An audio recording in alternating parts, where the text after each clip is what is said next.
विचार करा की हा मुलगा 13 वर्षापासून हॉस्पिटलच्या मशीनवर जिवंत आहे.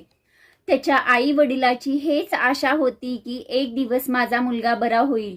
गाझियाबादच्या राणा परिवारासोबत झालं असं की हरीश राणा 2013 मध्ये चंडीगडला शिकायला असताना हॉस्टेलच्या 4थ्या मजल्यावरून पडल्यामुळं त्याच्या डोक्यात गंभीर जखम झाली. ह्या अपघातामुळं हरीश गेल्या 13 वर्षापासून कोमामध्ये होता. त्याच्या डोक्यात गंभीर जखम झाली.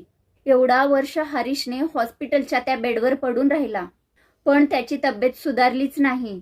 कायम बेडवर पडून असल्यामुळं त्याच्या शरीराला जखम झाली. आपल्या मुलाला अशा अवस्थेत बघायला त्या आई वडिलाला कित्येक वेदना व्हायच्या. शेवटी त्यांनी सुप्रीम कोर्टाचा दरवाजा खटकावला.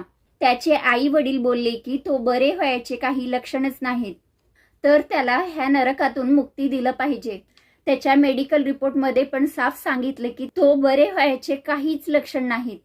ह्याच्यानंतर सुप्रीम कोर्टाचे जज त्याची अनुमती दिली आणि हे अनुमती देताना जज पण भावूक झाले.